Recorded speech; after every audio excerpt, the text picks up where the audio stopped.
İsmail Beşikçi Vakfı sunar. Ülkemin gölgesinde bir uzun yol bir. Yaşamın kıyısında. İbrahim Gürbüz. Seslendiren Vedat Kızıl. Ses editörü Kemal Orgun.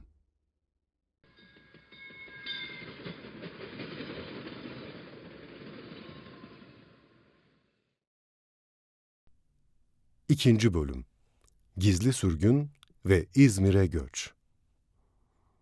Gizli sürgün ve İzmir'e göç.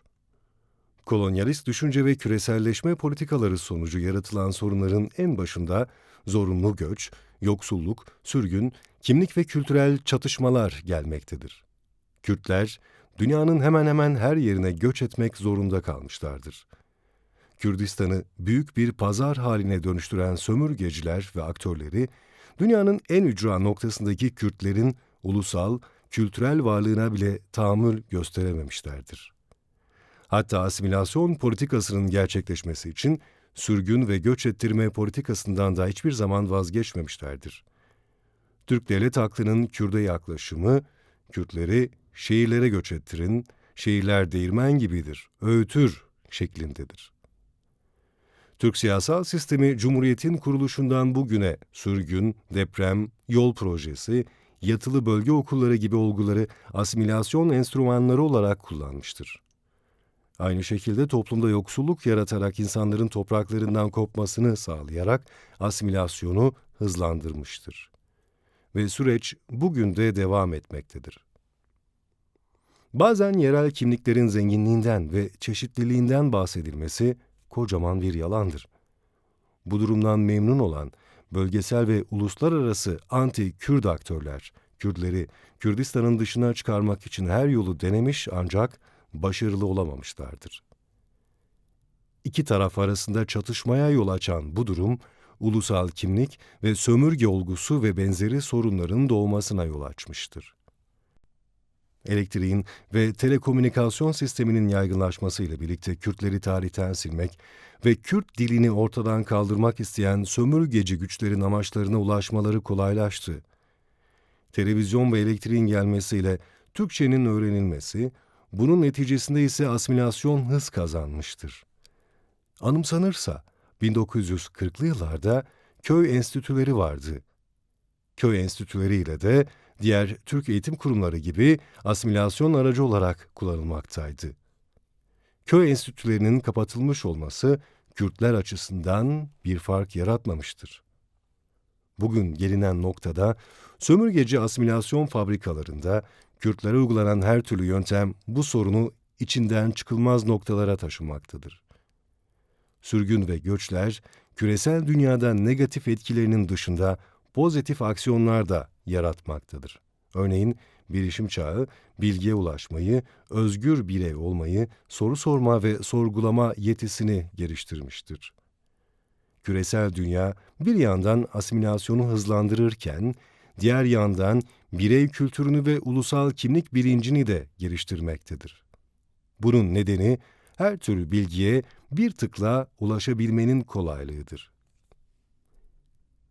Her ne kadar ailemizin İzmir'e göçü ekonomik nedenlerle gerçekleşmiş gibi görünse de, ardında yatan neden 100 yılı aşkın izlenen siyasi ve ekonomik politikalardır.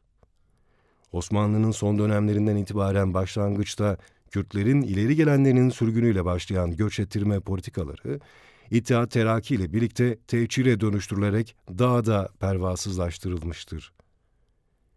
Kemalist dönem ve akabinde onu takip eden gerici ve ırkçı iktidarlarca sürdürülen göç ettirme politikası sonucunda Kürdistan şehirlerini, kasabalarını ve köylerini zorunlu göç ve iskana tabi tutma, köy yakma yöntemlerine başvurulmasının yanı sıra insanlar yoksulluğa ve açlığa mahkum edilmişlerdir. Başlıca amaç Kürtleri Anadolu'nun batı yörelerine yönlendirerek Türkleştirmektir. Bir başka deyişle her tür yöntemi kullanarak Kürdistan'ı Kürtsüzleştirmektir. Buradaki zihniyet Kürdün toprağından koparılmasıdır. Nasıl ki bir ağaç köklerinden koparıldığında kurur ve başka bir şeye dönüşürse, Kürt de toprağından koparıldığında ya Türk'e, ya Arap'a ya da Fars'a dönüşür. İşte yapılmak istenen budur. Kürdü Kürtlükten çıkarmak. İnsanları zorla ya da yoksullaştırarak sürgüne gönderip başka millete dönüştürmeye zorlamanın neresi ahlaki ve vicdanidir? Böylesi bir ırkçılığın dünyada eşi yoktur sanırım. Bunu nesnel düşünen, belirli bir kültür birikimi olan hiç kimse kabul etmez. Başka bir ırkın ya da milletin insanlarını özendirmek, onlar gibi olmalarını istemek, onlar gibi konuşmaya zorlamak ne demektir? Bunun akılla açıklanabilir hiçbir tarafı yoktur, olamaz da. 1960 yılında İzmir Gazi Emir'de askerlik yapan babamın amcasının oğlu Mevlüt Aydın askerde çavuş olduğu için Çavuş amca lakabıyla çağrılıyordu. Mevlüt Aydın askerlikten sonra Tire'ye yerleşmişti. Babamla da güzel ve samimi diyalogları vardı. O zamanlar iletişim genelde mektupla olurdu. Babama yaşadığı yerin verimli olduğundan, zenginliğinden falan bahsetmişti mektuplarında.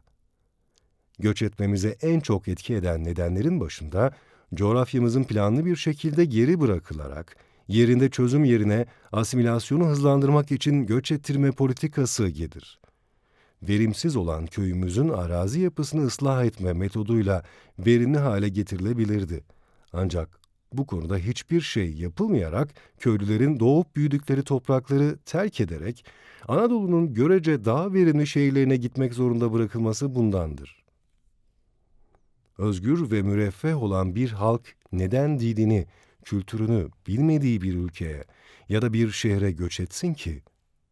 İşte benim ailemde bu nedenlerle köyümüz Kızıl'ı terk edip Anadolu içlerine dağıldılar. O dönemde babamla köyde bazı aileler arasında ufak tefek sorunlar da vardı. Sanıyorum bu durum babamın oralardan ayrılma duygusunu biraz daha güçlendirmiş olmalıydı. Sözünü ettiğim babamın amcasının oğlu Mevlüt Aydın, babama yazdığı mektuplarla Tire'de iş olanaklarının çok geniş olduğunu biraz da abartarak anlatmış olsa gerek ki, babamın Tire'ye yerleşmesinde etkili olduğunu söyleyebilirim. Yolculuklar, umut ve düş imgesi olur edebiyatta. Ve elbette hüzün. Ne umudu, ne hüznü, ne de hayallerimi tasvir edebilirim şimdi. O gün yaşadıklarımın bir gün anı konusu olacağını düşünemezdim ki hayallerimi not edeyim. Bu nedenle o günler belki edebiyata değil ama tarihe konu olacaktır. Yolculuk, Sarıkamış'tan İzmir'e, kara trenle, taşınabilecek neyimiz varsa balyalar, torbalar halinde hazırlandı. Serin bir yazdan kışa doğru bir yolculuk dersem, Eylül ayını kastettiğimi anlarsınız. Şairlerin sarısı kadar hüzünlü oluşundan değil bu Eylül. Ardımızda bıraktığımız taş duvarların sessizliğinden de değildi. Serhat'ta sonbaharı yaşamayan belki de bilmez. Eylül ortasında güzelim yazı kışa teslim eden bebeht bir komşu gibidir. Hem de hiçbir komşusunu evinde ağırlamayan hayali bir komşu. Hayal meyal hatırlıyorum, kar yağmaya başlamıştı. Kışlar çok çetindi o zamanlar. Evlerin saçaklarında camsız sarkıtlar olurdu. Sarkıtlardan biri kazara saçaklardan düşse insanın başını yaralayabilirdi. Bakmayın siz araya başka konuların girdiğine, daha anlatılacak çok konu var. Kızgın kumda ayakkabısız bir yolculuk gibidir sonradan anı yazmak. Sonradan anı yazmaya karar veren biri, karanlıkta uzun bir yolculuğa çıkmış gibidir. Kolay değildir geçmişi hatırlamak ve geçmişle yüzleşmek. Üstelik konuştuğum dili, kültürü, büyüklerin anlattığı masalları ve gelenekleri, yazılı olmayan tarihini yavaş yavaş planlı bir şekilde unutursun. Eğer sen de buna rıza gösteriyorsan, bir de bakarsın ki kendine tamamen yabancılaşmış, seni sen yapan tüm değerler, gelenekler, tarihi olaylar bir anda anlamını yitirivermiştir. Atalarının yok olmamak için verdiği mücadelelere yabancı olursun. Ama öte yandan iyi bir yaşamın olabilir belki. Cebin para görebilir ve ticari kazancın sürekli artabilir. Bunlardan başka kazançların da söz konusu olabilir. Ancak bu dünyevi kazanımlarla insanın kendini insan yerine koyabilmesi mümkün mü?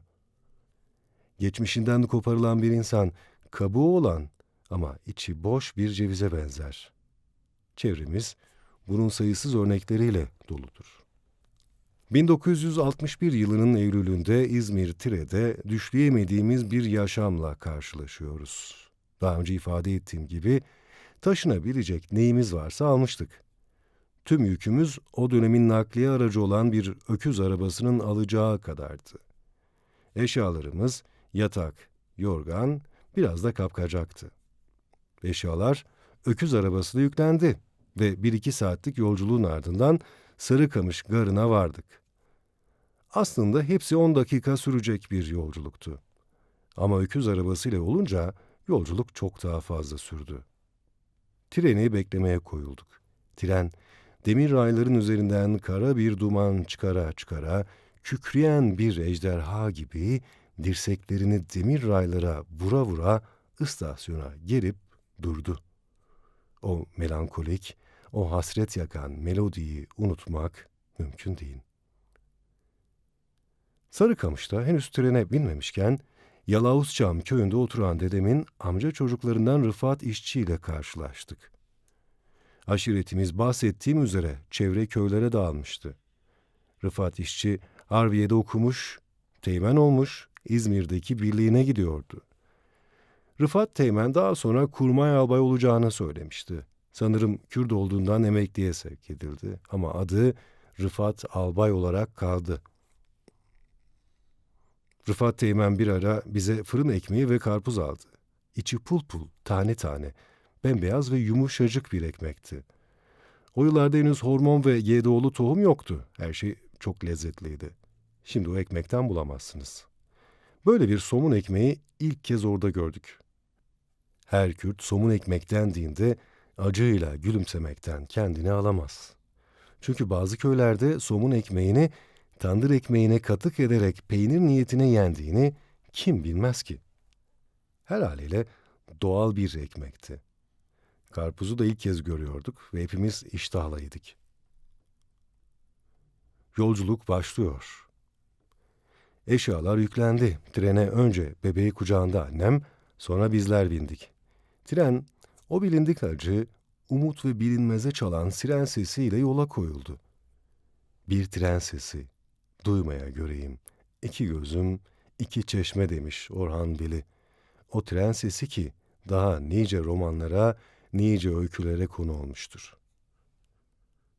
Yaşadığımız tam anlamıyla bir savrulmaydı. Çocukluk anılarımızdan, arkadaşlarımızdan, köyümüzden, kısacası vatanımızdan kopuştu. Bindiğimiz tren kendi zamanında dahi çok ilkel ve eski püskü bir şeydi. Oturma yerleri tahtadan yapılmış, sert ve huzursuzluk vericiydi.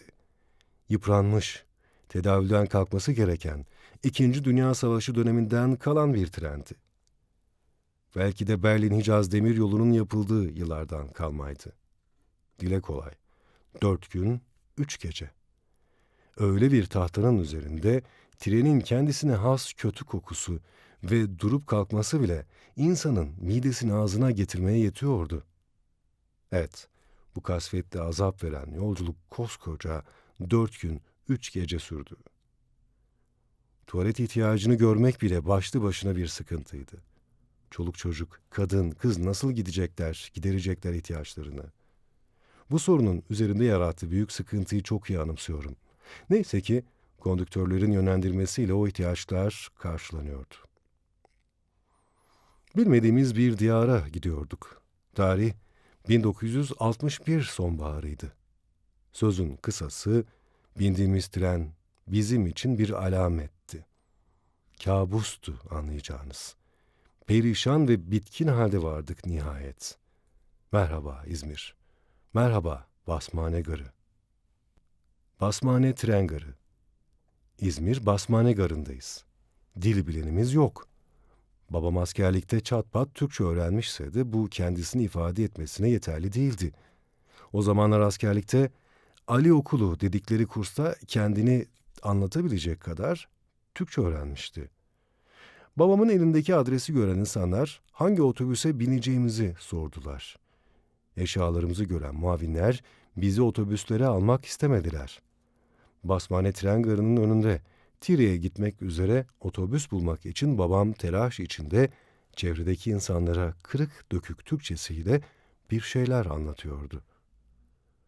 Basmane'nin daracık sokaklarında inanılmaz bir kalabalık vardı. Ben bu görüntüyü şaşırarak izliyordum. Tam karşımızda sonradan adını öğrendiğim Çorak Kapı Camisi vardı. Sanırım namaz vakti olacak ki genç yaşlı erkekler telaşla içeriye giriyorlardı. Caminin sokağında dip dibe sıralanmış küçük esnaf dükkanları vardı. Burası da bir hayli kalabalıktı. Küçük bir çay ocağında oturduk. Annem biraz ekmek ve peynir çıkardı. Babam da çayları söyledi. Yanımızda kocaman bir çınar ağacı gördüm. Sayısız dallarıyla geniş bir alana gölge sağlıyordu. Hemen onun yanında ise bir ekmek fırını vardı. Vitrinde sıralanmış tazecik buğday ekmekleri insanın iştahını kabartıyordu. Ekmek kokularını oldum olası hep sevmişimdir. Buradaki kadınların hepsi örtülüydü ve bazıları ise çarşaflıydı. Ama annem onlara göre daha açıktı. Başında beyaz tülbent, kucağında bebeği vardı. Zaman zaman memesini çıkarır ve kardeşim Mustafa'yı emzirirdi. İzmirli kadınların hızlı yürüdüklerini, sağa sola bakmadıklarını halen anımsarım. Ayrıca kadınlar sadece önlerine ya da yerlere bakarlardı. Onların o yumuşak adımlarla yürümeleri sanki korkarcasına bir silüet gibi hemen kaybolmaları dikkatimi çekmişti. Kadınlar, yanlarında başka bir kadın ya da erkek olmadan sokağa çıkamıyorlardı. Bizim köydeki kadınlarsa buradaki kadınlara göre çok daha özgürlerdi. Burada erkeklerse çok daha rahat davranıyorlardı. Onlar çay ocaklarında, kahvelerde, kapı önlerinde oturuyorlardı, kendi aralarında gülüşüyor ve şakalaşıyorlardı. Basmane semti son derece ilginç bir yerdi diyebilirim. Eski Türk ve Rum evlerinin çoğu buradaymış. Basmane'nin biraz üstünde olan Altın Park semtinde büyük ve geniş Türk evleri olduğunu söylemişlerdi. Kanımca bu evler Rumlardan kalma evlerdi ama kendilerine mal etmişler. Yanımıza bir ayakkabı boyacısı geldi. Saçları dökülmüş, elleri siyahlaşmış, hayli zayıf. Sarışın ve mavi gözlüydü. İncecik dudaklarının arasına sardığı bir sigarayı koydu. Arada bir, "Boyayalım beyler!" diye bağırıyordu. Boyacının konuşmalarından babam dışında hiçbirimiz bir şey anlamıyorduk. Boyacı cebinden biraz bozuk para çıkardı ve fırından bir simit aldı. Annem onu o halde görünce babamla göz göze geldi ve adama vermesi için bir parça peynir uzattı. Adamcağız önce almaya utandı ama ısrar edince kabul etti. Nasıl da iştahlayıyordu. Bizim iyi niyetimizi anlayınca konuşmaya başladı. Buraya 1912'de gelmişti, Selanikliydi. Düzgün konuşuyordu. Ama biz bir şey anlamıyorduk. Yaptığı işe göre kibar ve insancıl bir yaklaşımı vardı. Anladığımız kadarıyla buraya geldiğinde 5 parasızmış. Bir iş bulamayınca da zorunlu olarak ayakkabı boyacılığına başlamış. Yalnız yaşıyordu ve kimsesi yoktu. Adının Mehmet olduğunu söyledi. Ayakkabı boyacısının bu anlattıklarını babam anladığı kadarıyla sonradan bize tercüme etti. Anlatımlarının arasında Yunanların İzmir'den giderlerken yaptıkları zulümler de vardı. Kuşkusuz ayakkabı boyacısı Mehmet, resmi söylemin kendisine öğrettikleriyle konuşuyordu. Oysa bu coğrafyada Osmanlı İmparatorluğu döneminde yaşayan Kürt ve gayrimüslimlerin nüfusu Türk ve diğer Müslüman nüfusundan fazlaydı. Hele hele Türkler bu coğrafyada azınlıktılar. Türkler Anadolu'ya geldiklerinde bu topraklarda 12 milyon insan yaşıyordu. Batı Anadolu, Ege büyük oranda Rum'du. Orta Asya'dan çeşitli tarihlerde akın akın gelen Türk atlılarının toplam sayısının 400 bin ile 600 bin civarında olduğu düşünülürse, Anadolu'daki Türk nüfusun toplam nüfus içindeki oranının çok düşük olduğu görülür. Anadolu'ya gelen maksimum 600 bin civarındaki erkek nüfus, Anadolu ailesinden kadınlarla evlenerek çoğaldılar. Bu tablodan asimilasyon tarihi süreç içinde ne kadar etkiliydi anlaşılabilir. Babam, ayakkabı boyacısı Mehmet'e Tire'ye gideceğimizi, orada yakınlarımızın olduğunu söyledi. Annemin Tire'ye yola çıkacağımızı öğrenince derin bir oh çektiğini anımsıyorum. Adamı dinlerken babamın, "Biz de ailece Kürdüz" demesi hayal meyal aklımda. Adamın ne yapacağı belli olmazdı. Mehmet kendisine verdiğimiz peynir için ayakkabılarımızı bedava boyamak istedi, ancak babam kibarca teklifini geri çevirdi. Kendisine önemli olanın dostluk ve paylaşım olduğunu söyledi. Sokaktan gelen geçen herkes yoluna devam ediyordu. Sakallı, bastonlu bir ihtiyar, adam torunu olduğunu sandığım bir erkek çocuğunun elinden tutmuş yürüyordu. İri yarı orta yaşlı iki erkekse gömleklerinin yakalarını iyice açmış, tıpkı kabadayılar gibi kollarını sallayarak karşı kaldırıma geçiyorlardı.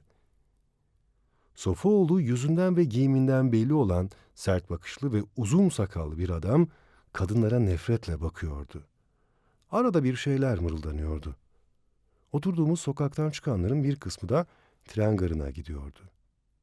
Kimisinin elinde torbalar ve sefer tasları vardı. Camiden çıkan kalabalığın bir kısmı bir sokağa yöneldi. Tam da o sırada genç bir erkek ayakkabılarını uzatmak için Mehmet'in önünde durdu. Mehmet'in sevinci bize de yansımıştı. Onun az da olsa para kazanması güzeldi. Çaylarımızı içtik, simitlerimizi yedik ve karnımızı doyurduk. Ve ayakkabı boyacısı Mehmet'le vedalaştık. Çocukluk anılarının her saniyesi insanın belleğinde yer ediyor. Sonunda Tire'ye giden bir otobüs bizi almayı kabul etti ve eşyalarımızı bagaja doldurup bindik. Otobüs eskiydi, çok ağır mazot kokuyordu. Babam hariç hiçbirimiz o güne kadar mazot kokusu nedir bilmiyorduk. Köyde mazotla ilgili herhangi bir işimiz de yoktu. Otobüsteki bu kokunun mazot kokusu olduğunu o gün öğrendik. Hepimiz otobüsün içinde fenalaştık. Kimimiz kusuyor, kimimiz baygınlık geçiriyordu. O yıllarda yollar çok kötüydü. Otobüsün dökük olması bu kaotik ortamı daha da zorlaştırıyordu. Yaklaşık 2 saatlik bu yolculuk geçmek bilmiyordu. Yaşadığımız tam bir işkenceydi. Annem o günden sonra ne zaman bir otobüsün ya da bir aracın yanından geçse kusmaya başlıyordu. Gerek trende yaşadığımız yolculuk, gerekse İzmir'den Tire'ye giderken yaptığımız yolculuk hepimizde travma yaratmıştı. Apayrı bir dünyaya gidiyorduk. Düşten öte bir ortam ve yabancı bir kültür vardı artık. Tanımı olanaksız bir ruh hali içindeydik. Küçücük dünyamızdan, köyümüzden kopup nasıl düşleyeceğimizi dahi bilmediğimiz bir dünyaya gelmiştik. Dil farklı, kültür farklı, her şey çok farklıydı. Endişe, korku ve binlerce acaba içinde hem bizim için hem anne babamız için büyük bir tedirginlik ve bilinmezlik dehlizine girmiştik. O gün tanık olduğumuz insan kalabalığı inanılmazdı. Genç, yaşlı, kadın, erkek, çocuk gayet rahat bir biçimde geziniyordu. İnsanların giyinişleri, tavırları, konuşmaları bile bize başka bir dünyada olduğumuz izlenimini veriyordu.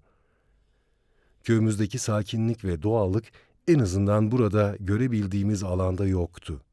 Korna sesleri, egzoz dumanları, seyyar satıcıların bağırışları. Burası neresiydi? Hayretle bakınıyorduk ama bir yandan da korkuyorduk. Babam bilmediği bu diyarlarda nasıl tutunacak? Bu kadar çocuğu nasıl büyütecek, nasıl geçindirecek? Sorular, sorular. Ardı arkası gelmeyen sorular. Acabalar ve korkular yumağı olan onlarca yanıtsız soru içinde boğuşan garip bir yabancıydı babam. Kendi köyünde tarlasını sürer, öküzünü, koyununu besler ve yaşamaya devam ederdi. Ancak 6 çocukla yabancı bir yerde yaşamı tekrar örgütleme cesaretini gösteren cesur babam bunu nasıl başaracaktı? Tire'ye vardığımızda otobüs şoförü ve otogardakiler nereye gideceğimizi sordular. Babam onlara adresi gösterdi. Otobüsün muavini gideceğimiz yerin yolunu tarif etti. Babam yine telaş içinde sağa sola koşuşturarak dilinin döndüğünce araç bulmaya çalışıyordu. Bizler de endişe ve korku içinde babamı izliyorduk. Sonunda babam bir at arabası buldu. Eşyalar yüklendi. Tire otogarından eşyalarla birlikte at arabasına bindik. Tire'nin batısında ve en uç köşesinde Uzunkuyu semtinin kuzeyinde küçük bir tepede olan Hevvelerin evine gidecektik. Sonunda at arabasıyla bu tepeye çıktık.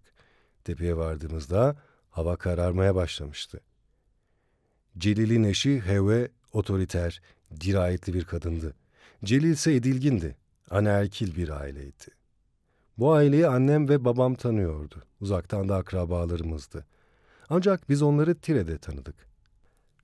Belli belirsiz sokak lambaları, kırık dökük kaldırımlar, tozlu, topraklı yollar, çamurlu ara sokaklar vardı. Sokak lambaları aydınlatmada yetersizdi. Kısa bir adres aramasından sonra Hevvelerin evlerine varıp kapıyı çaldığımızda kapıyı açan olmadı. Hepimiz korku, heyecan ve endişe içinde beklemeye başladık. Hevve ile Celil'in evinin kapısı kilitliydi. Ah babam ah!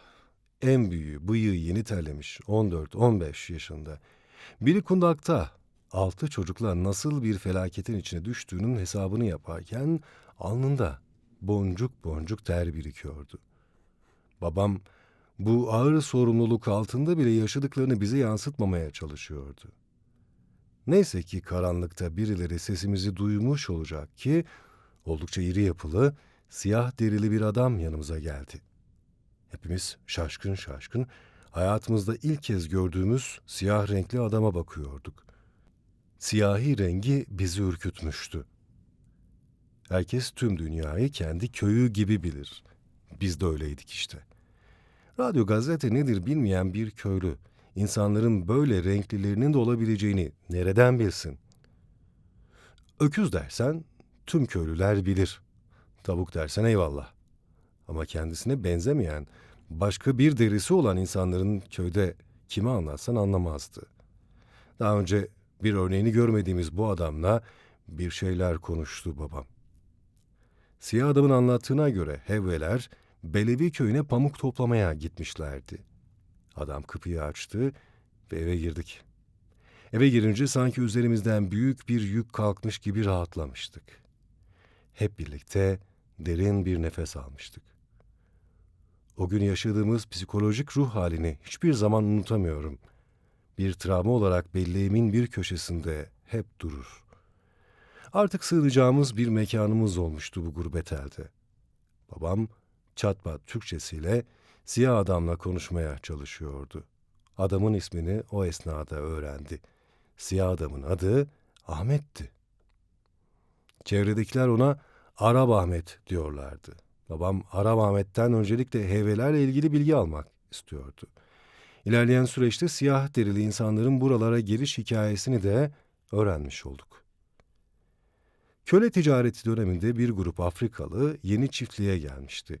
Burası İzmir ile Tire arasında bir yerdir. Orada yaşayanların hemen hemen tümü siyah renkliydi. Özellikle zenci kelimesini kullanmak istemiyorum. Durum şimdi de böyledir. Onlar da tamamen kendi ana dillerini unutmuş, Tire'ye has bir Türkçe öğrenmişler. Tire şivesi oldukça farklı, tuhaf bir yapıya sahiptir. Son zamanlarda bir iki televizyon dizisinde bu şiveyle konuşulduğunu biliyorum. Siyah adam babama köyle ilgili bilgiler veriyordu. Adamın bembeyaz ve düzgün bir diş yapısı vardı. Etli dudakları, kısa kesilmiş kıvırcık saçları, heybetli görünümüyle korkulacak birine benziyordu. Hele iri ve uzun parmakları hiç unutulmazdı. Sanki masallardan çıkıp gelmiş bir dev gibiydi. Ancak tüm iriliğine rağmen sempatik tavırları vardı. Arap Ahmet babamla kısa bir sohbetten sonra evine gitti. Biraz sonra Ege'ye mahsus sebze ve zeytinyağlı yemeklerini kocaman bir tepsiyle getirdi. Hepsi de farklı, yerken hiç zevk almadığımız yemeklerdi. Ama uzun ve yorucu geçen yolculuğun ardından karnımızı doyurmak bizi rahatlatmıştı. Zeytinyağını ve Ege'ye özgü sebzelerden yapılmış yemekleri ilk defa görüyorduk. Şaşkın şaşkın yemeklere bakıyor ve bir yandan da karnımızı doyurmaya çalışıyorduk. Bizim yemeklerimiz genelde hengel, erişte, helise gibi et ve tahıl ürünlerinden oluşan bir menüydü. Araba Ahmet'in getirdiği yemekler damak tadımıza uygun olmasa bile dostluğu, misafirperverliği ve kadir bilirliği gurbette ruhumuzu fazlasıyla doyuruyordu. Araba Ahmet'le aynı alın yazısına sahiptik. Tıpkı onların yüzyıllar önce köle ticaretiyle bu coğrafyaya savruldukları gibi biz de ata topraklarımızdan, vatanımızdan irademiz dışında istemsiz bir şekilde kopup buralara gelmiştik. Ortak kaderden, aynı alın yazısından olsa gerek. Kısa sürede Araba Ahmet bize ısındı, biz de ona ısındık. O geceyi Hevelerin evinde geçirdik. Sabah olunca o komşumuz Araba Ahmet, Belevi köyüne nasıl gideceğimizi babamıza tarif etti. Bulunduğumuz tepeden hep birlikte yürüyerek yaklaşık 1,5 kilometre uzaklıktaki durağa vardık. Bu duraktan Belevi ve Selçuk'a giden minibüsler geçiyordu. Yine bizim için kaos olan bir minibüse bindik. Babam hariç hepimizi mazot kokusu ve araba tutuyordu. Alışılmamış bu kokuyu vücudun reddetmesi miydi, yoksa köyümüzden kopmanın korkusuyla oluşan bir tür yabancılık sendromu muydu? Yarım saat süren bir yolculuktan sonra Belevi köyüne vardık. Pamuk tarlalarını ve Belevi'yi anımsıyorum. Pamuk işçileri gündüz tarlaya gider, çalışır ve geceleyin ahırdan bozma evlerde kalırlardı. Kimisi de derme çatma çadırlarda kalıyordu. Tire'ye yerleşiyoruz. Köyden kente göçte en çok zorlandığımız şey yabancılıktı. Toprağımızdan ve vatanımızdan kopuştu yaşadığımız. Kürdistan'ın dışına ilk kez çıkıyorduk. Dilini ve kültürünü bilmediğimiz bir yerde yeni bir dil ve yeni bir yaşama başlamak çok zordu. Yeni yaşama alışabilecek miydik? Tire'nin eski yapılarında mutlaka bir avlu olurdu. Tire'nin kentsel mimarisi genellikle Rum evleri mimarisi tarzındadır. Kışa girmeden önce başımızı sokacak bir evimiz olacak mıydı? Babamızın insanüstü gayretiyle kışa girmeden önce bir ev kiralayıp yerleştik. Ev kiralanıncaya kadar ailecek Heveylerin evinde kaldık. Babam ağabeyim Süleyman'ı ve beni ilkokula yazdırdı. Babam bu gurbet elde ailesini barındıracak bir ev almak istiyordu. Bu hayalini gerçekleştirmek için köydeki evimizi ve tarlalarımızı Hüseyin dayıma satarak elde ettiği parayla uzun süre kiracısı olduğumuz evi satın aldı. Aldığımız ev çevredeki evlere göre daha yeni olmasına rağmen günün koşullarına göre de modern ya da lüks değildi. Normal, tek katlı betonarme bir yapıydı. Babam bu evi almamış olsaydı, bir müddet sonra köydeki evimizden ve tarlalarımızdan eline geçen paranın kısa sürede tükeneceğini düşünüyordu. Doğrusu pek de haksız sayılmazdı. Heve, Celil amca ve Mevlüt amcaların desteğiyle Tire'nin en ücra yerinde Uzunkuyu semtinde bu evin alınması bizi çok rahatlatmıştı. Başımızı sokacağımız kendimize ait bir evimiz vardı ve bu çok önemliydi. Babam bütün parayı bu eve aktardı. Evin alınmış olması bizde özgüven oluştururken hiç paramızın kalmaması da bir o kadar gelecek kaygısına sokmuştu bizleri. Babamdaki azim, annemdeki hoşgörü ve biz çocuklardaki gayretkeşlik en büyük servetimizdi. Geçinebilmek için azim, hoşgörü ve gayretkeşliğin yanına emeğimizi de katarak gurbette dik durabilmek, namerde muhtaç olmamak için ailecek emek işçisi olduk. Çünkü tek servetimiz emeğimizdi. Tire'ye yerleştiğimiz yıl içinde bulunduğumuz koşullar oldukça zordu. Ailece yokluk ve yoksulluk içerisindeydik. Allah'tan Abdurrahman abim köyde ilkokulu bitirebilmişti. Evde babamdan sonra evin ekonomisine katkıda bulunacak birinin olması onun yükünü biraz da olsa hafifletecekti. Babamın sırtındaki yükün bir kısmını alacak olan abim Abdurrahman'dı.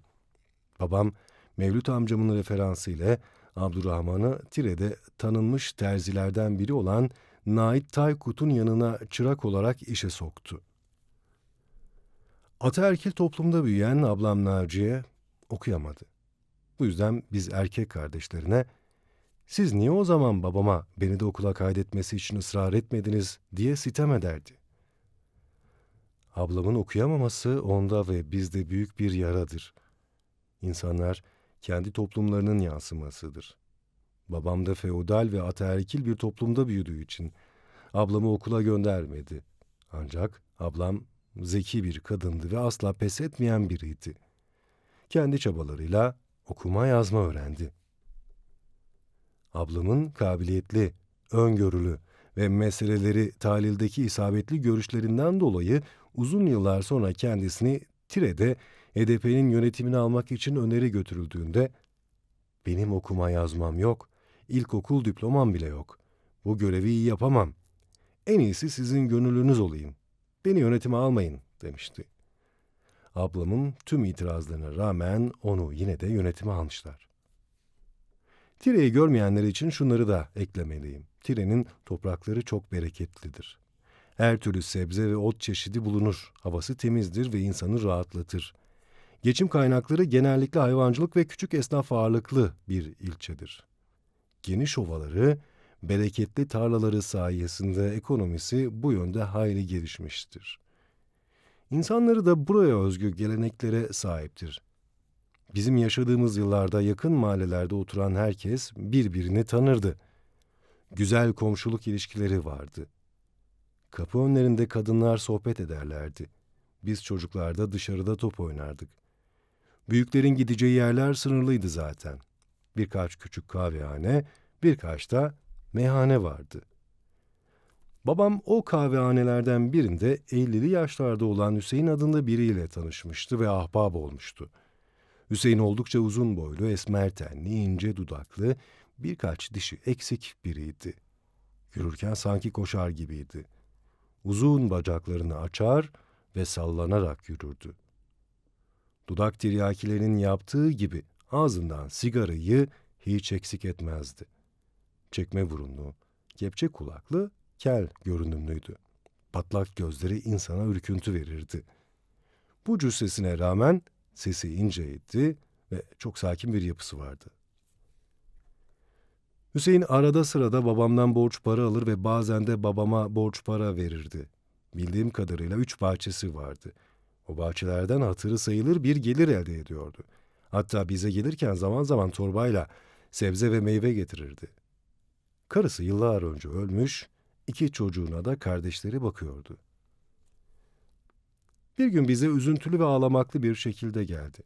Kepçe kulaklarını 2'de 1 sanki düzeltir gibi hareketlerde bulunarak babama üzüntüsünün nedenlerini anlatıyordu.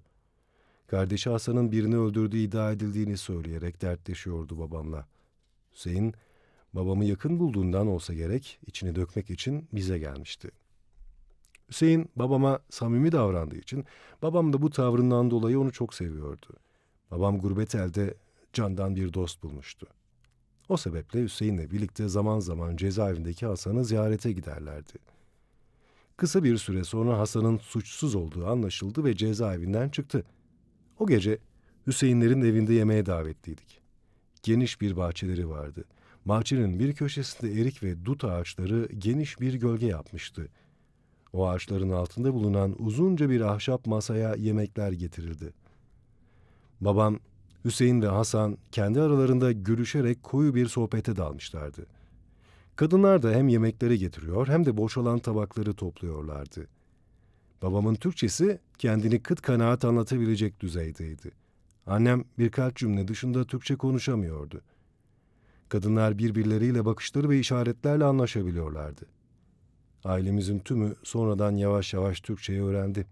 Dil ve kültür farklılığı ailemizin mahallemizdeki komşularla ilişkilerini de olumsuz etkiliyordu.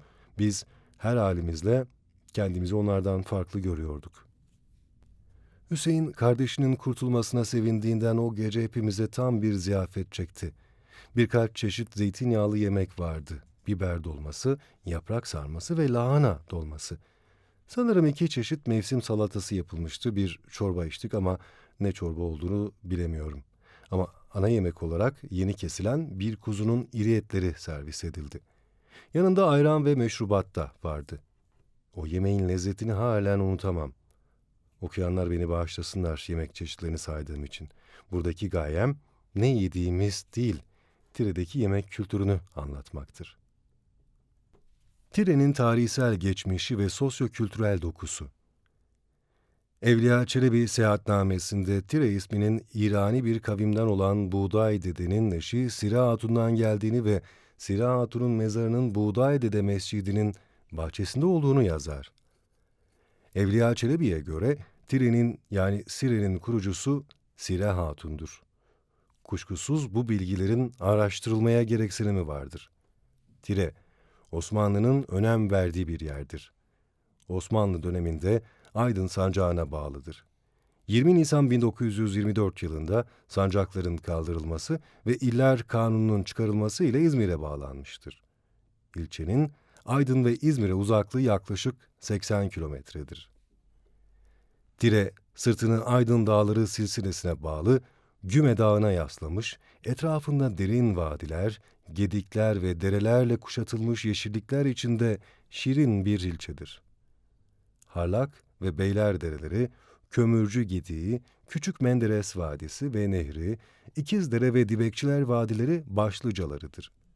Tarihi ise yaklaşık M.Ö. 2000 yıllarına dayanır. Hitit, Frigya, Lidya, Pers, Roma ve Bizans uygarlıklarının izlerini burada görebilmekteyiz.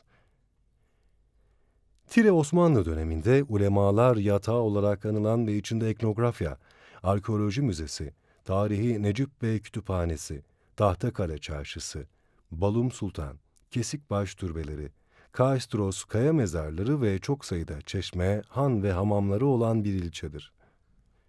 Ayrıca 3 önemli medrese Tire'dedir. İbni Melek, Necip Paşa ve İsmail Efendi Medresesi. Türkler, Tire'yi fethetmeden önce şehirde Rumlar, Yahudiler ve Frenkler yaşıyormuş. İlçenin 3 mahallesinde yerleşik olan bu etnik gruplar esasen Tire'nin yerlileridir.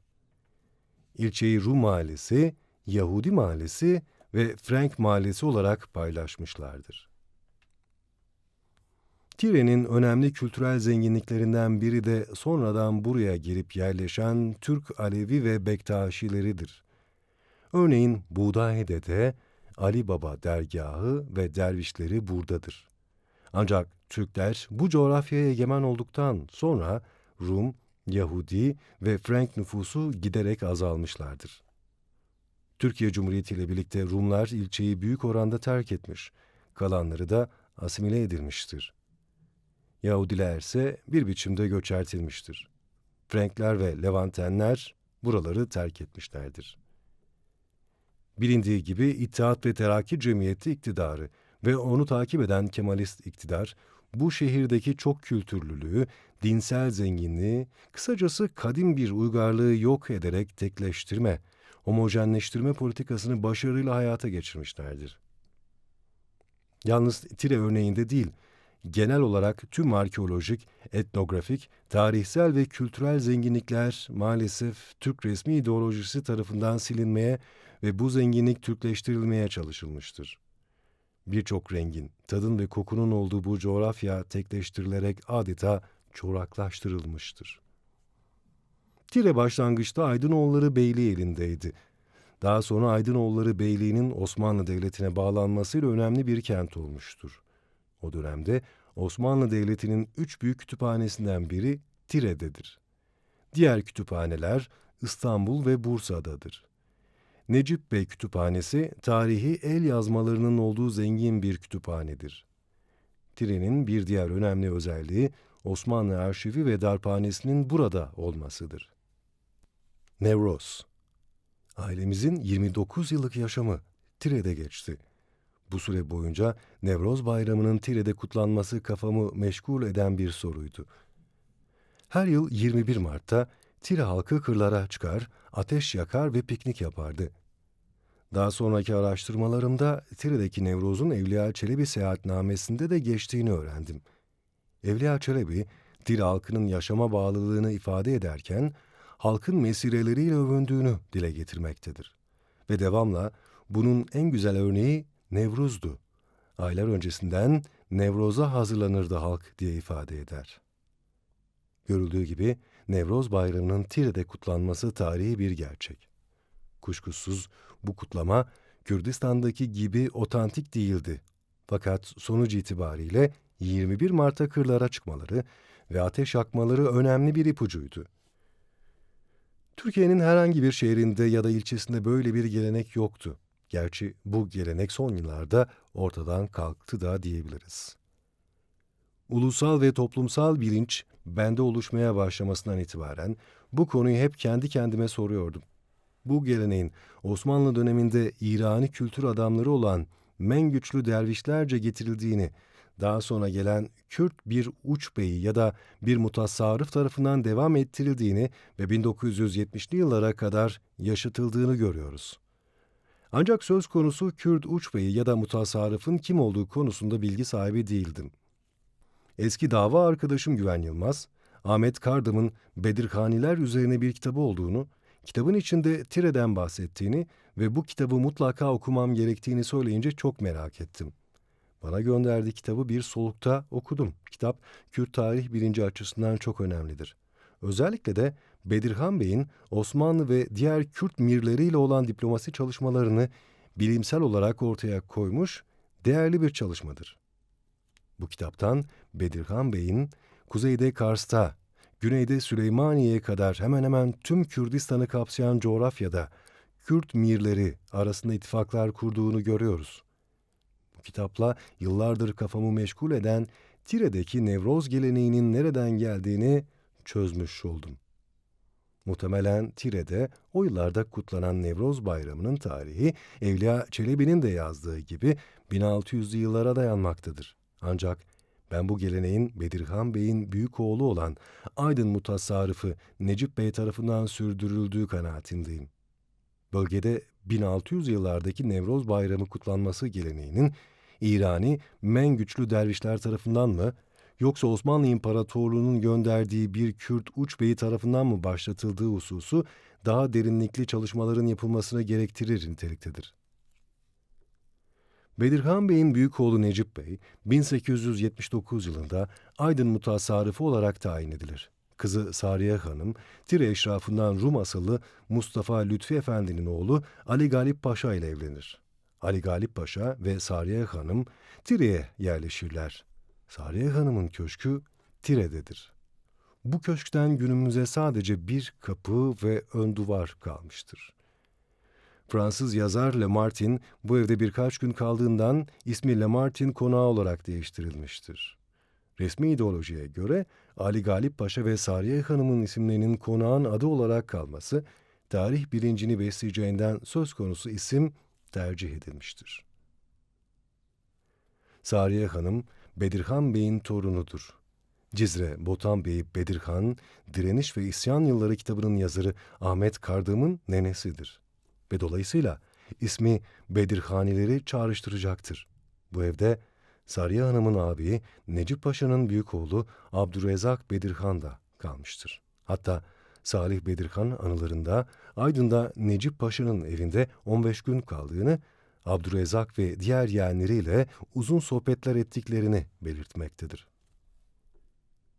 Tire, Aydın iline bağlı önemli bir şehirdir.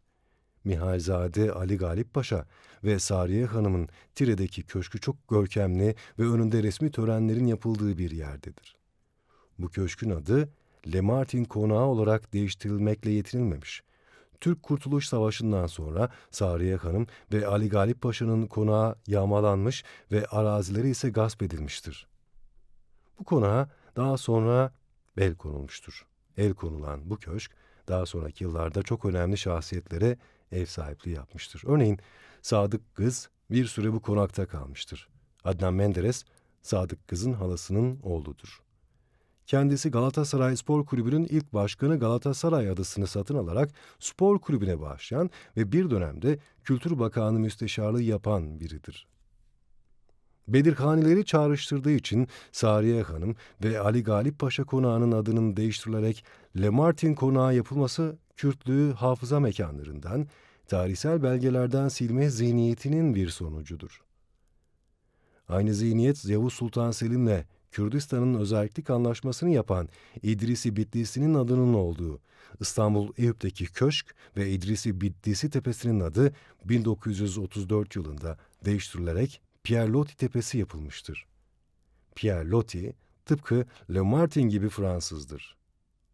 Bir deniz subayı ve yazar olarak zaman zaman İstanbul Eyüp'e gelip İdrisi Bitlisi Tepesi'ndeki kahvede çay içtiği için bu tepeye onun adı verilmiştir. Buradaki amaç çok açıktır. Tepenin ismi eğer İdrisi Bitlisi olarak kalsa Kürtler konuşulacaktır. Sırf Kürtlerin adı geçmesin diye isim değiştirilmiştir. Kürtler açısından bu tür tarihi mekanların bilinmesi Kürt tarih bilinci açısından da önem arz etmektedir. Çünkü Abdurrezzak Bedirhan kendi döneminde bağımsızlık fikrini savunan ve bu konuda önemli çalışmaları olan bir şahsiyettir. Abdurrezzak Bedirhan, ulusal bilinç açısından Şeyh Abdüsselam Barzani, Emin Eli Bedirhan, Hacı Kadire Koyu gibi ender Kürt şahsiyetler arasında yer alan seçkin bir Kürt aydını ve diplomatıdır. Kürt milli mefkuresinin oluşturulması için mücadele eden bu değerli şahsiyetin yaşamı, kaldığı mekanlar ve kabristanın yerinin bilinmesi tarih ve ulus bilinci açısından oldukça önemlidir. İttihat ve Terakki Cemiyeti iktidarı bu değerlerin yaratacağı sinerjiyi 100 yıl önce görmüş ve derhal önlem almıştır. Şeyh Abdüsselam Barzani, Musul'un o dönemdeki Kürt olan valisi Süleyman Nazifeli ile 14 Aralık 1914 tarihinde idam edilmiştir. Ne azindir ki Abdurrezzak Bedirhan, İttihat ve Terakki Cemiyeti'nin mensuplarının tuzağına düşerek geldiği Musul'da çayına zehir konulması suretiyle katledilmiştir. Evdirahim Rehmi Hekari, Jin dergisinin 36. sayısında yayınladığı bir şiirinde onun katledilmesine şöyle değinir. Bihile u kahpeti Abdurrezzak anin u şehirdan evan zenkir mehbune ne Kurtmane ne Kurdistan. Gredan van civata heviye mestutma roji Kurt hami Türk'ün da asla hue di dünyaye çune Kurt. Tire ile ilgili devlet arşivi belgelerine dayanılarak yazılan bir kitapta çok sayıda yazar, bilim insanı, mutasarrıf, belediye başkanı, kaymakam ismi geçmesine rağmen Aydın mutasarrıfı Bedirhan Bey'in oğlu Necip Paşa'nın ve kızı Sariye Hanım'ın ve eşi Ali Galip Paşa'nın isminin geçmemesi tesadüf değildir. Zira resmi tarihte Kürt'e ve Kürdistan'a yer yoktur. Bu örnekten de anlaşılacağı gibi bu coğrafyada özellikle Kürtlere ait bütün izlerin silinmesi için özel bir gayret sarf edilmiştir. Her ne kadar Osmanlı döneminin İttihat ve Terakki ile Kemalist döneme nazaran hoşgörülü bir karakter taşıdığı ileri sürülse de, Anadolu'da ve Mezopotamya'da çok kültürlü bir toplum anlayışının içselleştirilmesi söz konusu değildir. Çok dilli ve çok kültürlü toplumların varlıkları her zaman büyük bir tehlike olarak görülmüştür. Dolayısıyla devlet bunun önemini almıştır. Osmanlı'nın çok kültürlü yapısı gönüllü ve samimi bir birlik ve beraberliğe dönüşememiştir. Çeşitli tarikatlar, ırklar, mezhepler ve dinsel inançlar nedeniyle her zaman büyük sorunlar çıkmıştır. Devletin gizli yapılanması bunun önlemlerini almıştır. 1900'lü yılların başında Yukarı Mezopotamya ve Anadolu'nun en büyük nüfusunu Kürtler, Ermeniler, Süryaniler ve Rumlar oluşturmaktadır. Onları denetim altında tutabilmek güçtür ve neredeyse olanaksızdır. O halde İttihat ve Terakki Fırkası'na göre yapılması gerekenler şunlardır. Bu coğrafyada Sünni Türklüğün haricindeki ırklar ve inançlar ya yok edilmeli ya da baskı altında asimile edilmelidir. İttihat ve Terakki Fırkası İttihat ve Terakki Fırkası'nın 1911 yılında Selanik'te düzenlediği gizli kongrede bazı kararlar alınır. Alınan kararlar arasında Ermeni nüfusunun çürütüleceği, Rumların mübadele yoluyla göç ettirileceği, Kürtlerin ise asimile edileceği vardır. Ayrıca Sünni İslam dışındaki inançların yani özellikle Alevi inancının Müslümanlığa asimile edileceği kararlaştırılmış ve tüm bu kararlar belirlenmiş bir süreç içerisinde tek tek hayata geçirilmiştir. 100 yıldır Müslüman ve Alevi inancından olan Kürtler üzerinde asimilasyonu gerçekleştirmek için binbir plan hayata geçirilmiş ancak henüz asimilasyon süreci tamamlanamamıştır. Fakat aynı şeyi Müslüman olan diğer topluluklar için söylememiz mümkün değildir.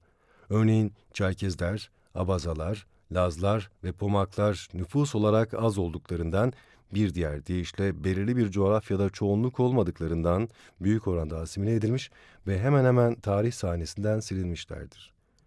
Kürtler ise coğrafyada yerleşik ve büyük bir nüfusa sahip olduklarından kontrol altına alınamamışlardır. Bilakis Kürtlerin nüfusu akıl almaz asimilasyon politikalarına ve planlarına rağmen sürekli artmıştır. Bilindiği üzere Kürdistan coğrafyası ilk kez 1639 tarihinde imzalanan Kasr-ı Şirin Antlaşması'yla ikiye bölünmüştür.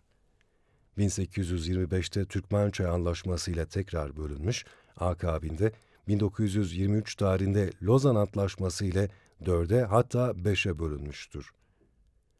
1923'te Türk devlet yönetimince tapu sayılan ama Kürtler için kölelik anlaşması olan Lozan Antlaşması'yla Kürdistan'ın bölünmesi, parçalanması ve paylaşılması süreci tamamlanmış, böylelikle Kürtlerin bağımsız devlet kurma hakkı gasp edilmiştir.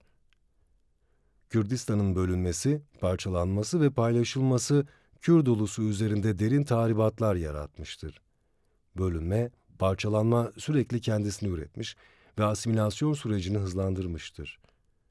Kürt toplumu soykırım, sürgün ve asimilasyonun yanı sıra diasporaya da savrulmuştur. Bugün milyonlarca Kürt Avrupa'ya, Amerika'ya